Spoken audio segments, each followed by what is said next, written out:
Ada. Assalamualaikum warahmatullahi wabarakatuh. Waalaikumsalam Assalamualaikum warahmatullahi wabarakatuh. warahmatullahi wabarakatuh. Ya, terima kasih. Walaupun ada gangguan, itu pertanda bahwa sebenarnya rejim ini sudah semakin rapuh, ya. Ya. Itu yang perlu kita catat. Nah, tadi yang menarik ya, paparan Bung Yani, saya kira sangat komprehensif dan memunculkan ada 3 pertanyaan. Nah, ketiga pertanyaan itu sebenarnya tidak terjawab ya. Artinya tujuan-tujuan yang ingin dicapai melalui Perpu ya, melalui Perpu nomor 1 2020 itu sebenarnya tidak tercapai. Nah, kalau saya melihat ini adalah satu bentuk ya pada model authoritarian ya pasca perang dingin.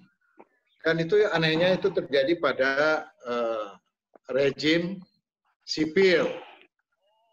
Nah, authoritarian rejim sipil merupakan hasil demokrasi. Ya, praktik authoritarian itu sangat soft. Antara lain adalah bagaimana mereka membajak, ya, bagaimana mereka membajak aturan ya atau perundang-undangan untuk mempertahankan kekuasaan. Nah, sebelum kita kupas lebih lanjut, kita harus pahami bahwa model pemerintahan kita, orang sangat yakin, percaya, kemudian orang mengatakan bahwa pemerintahan sipil ini adalah pemerintahan demokratik. Sebenarnya kalau lihat dari substansi, pemerintahan sekarang ini lebih menggambarkan pada ciri-ciri otoritarian. Ya. Mengapa? Yang pertama, saya ingin mengutip apa yang dikemukakan oleh Pak Ardi Sanid. Pemerintahan yang dihasilkan melalui demokrasi ini sebenarnya pemerintahan yang tidak kuat. Artinya, tidak ada kekuatan politik yang bisa meraih ya majority, single majority. Jadi semua itu sebenarnya kekuatannya pas-pasan saja. Nah, Pak Jokowi ini sebenarnya kan juga modal politiknya kan juga pas-pas juga ya. Dia bukanlah seorang figur sebagai satu kekuatan politik yang betul-betul memiliki powerful ya, sehingga dia bisa mengendalikan di dalam proses pengambilan keputusan. Nah, karena performa yang demikian, sebenarnya pemerintah ini sangat lemah. Nah, oleh karenanya kita lihat, misalkan tentang model-model pendekatan teori politik yang Anda katakan, sebenarnya pemerintah itu sebenarnya representasi dari kekuatan-kekuatan ekonomi politik yang mereka punya sumber ekonomi, juga punya sumber kekuasaan. Nah, di dalam proses penentukan public policy atau kebijakan-kebijakan politik, mereka lah sebenarnya yang memiliki akses di dalam proses pengambilan keputusan. Ada yang mengatakan bahwa sebenarnya kita sekarang ini model pemerintahan lebih dikendalikan oleh model oligarki. Bukan pemerintah yang kita bayangkan itu dikendalikan oleh representasi rakyat. Betul, ada partai, tetapi posisi partai sekarang ini sebenarnya lebih sebagai instrumen, ya, kekuasaan atau oligarki. Hampir semua kita lihat sebagian elit-elit partai itu merupakan kelompok kepentingan di dalam bisnis. Itu yang perlu dicatat, ya. Ya, ada juga partai-partai yang tidak terlibat dalam bisnis secara tidak langsung, tetapi mereka menggunakan institusi partai itu sebagai alat transaksi untuk mendapatkan sumber kekuasaan dan ekonomi. Yang ingin saya katakan bahwa model demokrasi sekarang itu adalah bukan demokrasi yang kita pahami secara umum. Jadi sebenarnya yang terjadi bukan demokrasi, tetapi sebenarnya oligarki. Oligarki itu kekuasaan ekonomi politik itu hanya segelintir orang. Nah, setiap keputusan-keputusan diambil, termasuk ya soal COVID, soal penanganan darurat kesehatan, itu kita lihat instrumen-instrumen kebijakan yang diambil, apakah itu PP 20, tadi Bung Yani sudah detail, itu kan sebenarnya tidak mengcover tujuan, ya. Jadi maksudnya untuk menanggulangi soal kesehatan, tetapi kalau dibedah secara rinci, itu sebenarnya tidak menggambarkan. Jadi malahan ada poin sebenarnya yang ingin diselamatkan itu adalah sebenarnya sekelompok orang, ya, sekelompok orang sebagai kelompok kepentingan, ya, para pengusaha. Jadi kepentingan rakyat itu bisa dikorbankan. Contoh lain sebenarnya tadi juga disebutkan bahwa mengapa pembangunan ibu kota negara itu tidak bisa dipending atau dana yang digunakan, itu juga sebenarnya menggambarkan bahwa mereka itu mempunyai ya akses kekuasaan dan sumber ekonomi yang sangat kuat sekali, sehingga pemerintah atau pengambilan kebijakan itu bisa mereka dikte. Sehingga kita lihat di dalam proses penentuan public policy, itu ada pertanyaan, sebenarnya setiap kebijakan itu apakah dia menguntungkan kepentingan publik, atau sebenarnya kebijakan-kebijakan diambil itu, termasuk COVID itu sebenarnya lebih menguntungkan, bukan kepentingan rakyat. Sama juga pertanyaan, bahwa kebijakan yang diambil itu apakah untuk menyelamatkan manusia, atau kepentingan ekonomi dalam quote-unquote untuk kepentingan kelompok-kelompok ekonomi. Jadi pertanyaan-pertanyaan itu tidak terjawab, ya, pertanyaan-pertanyaan itu tidak terjawab. Nah, oleh karenanya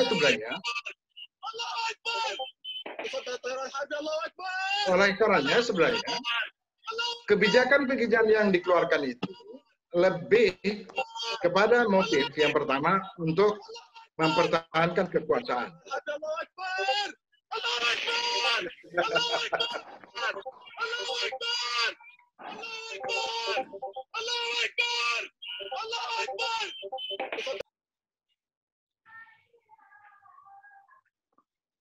Nah, jadi instrumen hukum yang digunakan tadi, Bung Yani sudah jelaskan, itu sebenarnya sederhana saja.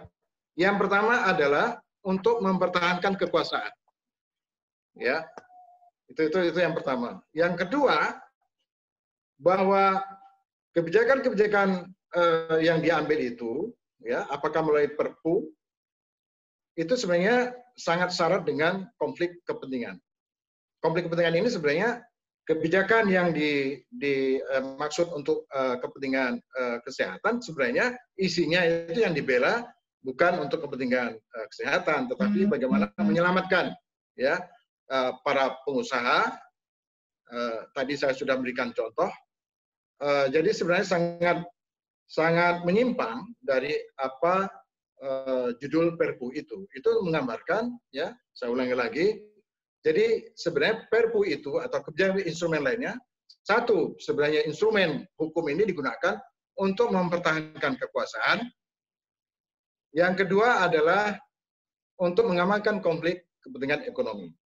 Nah, untuk mengamankan kekuasaan ini kita lihat bahwa sebenarnya kita lihat tidak terhindar dengan beban hutang yang begitu besar, lalu ketergantungan kita pada hutang yang begitu besar, sehingga ekonomi kita itu tidak memiliki satu kekuatan atau memiliki fundamental ekonomi yang kuat, ya, jadi sangat rapuh. Kondisi demikian kita lihat juga diperparah oleh devisa negara kita yang terus-menerus defisit. Kemudian juga komoditas ekspor kita yang terus menurun. Intinya adalah sebenarnya performa ekonomi kita itu sangat rapuh sekali. Dalam keadaan atau model pemerintah seperti itu dan kondisi ekonomi demikian, maka pengaruh lingkungan politik, ya, COVID sebagai satu tekanan, ya, sebagai suatu bencana, sehingga terlihat bahwa sebenarnya pemerintah atau negara ini tidak cukup tangguh ya di dalam menghadapi tantangan atau krisis yang sangat luar biasa. Nah, demikian kita bisa mengatakan bahwa relasi ekonomi politik yang terbangun ya di dalam rejim ini sebenarnya itu tidak menggambarkan satu kekuatan yang real, tetapi sebenarnya ini terbatas pada kelompok-kelompok strategis atau kekuatan oligarki, bukan ketangguhan yang sebenarnya yang ditopang oleh fundamental ekonomi yang ada di rakyat ya. Saya kira tidak demikian. Nah, kemudian hal lain lagi yang ingin saya katakan bahwa tidak ada pilihan bagi rejim ini ya kecuali bagaimana cara mempertahankan kekuasaannya karena tekanan ekonomi, tekanan hutang, kemudian tekanan COVID ya yang menyebabkan kapasiti ya pemerintah atau kapasiti negara ini itu tidak bisa merespon tekanan-tekanan itu. Maka kita lihat proses-proses yang terjadi sekarang ini adalah proses-proses yang menuju pada satu krisis yang sangat hebat.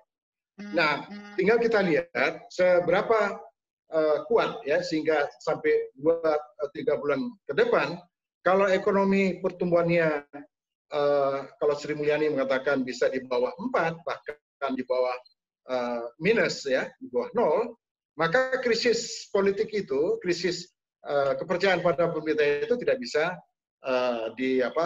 diselamatkan ya, tidak bisa diselamatkan.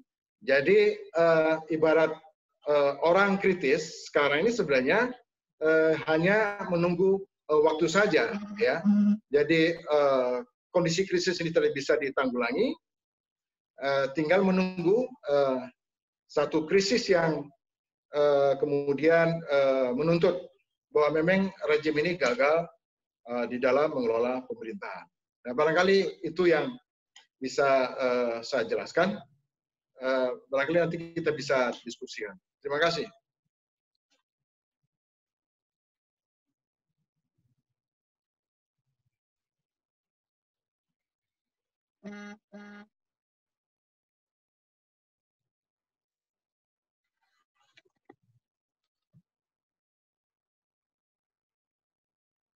Tidak ada suara. Ada Mas, ada Mas. Aktifkan audionya, moderator. Iya, Audionya iya. diaktifkan.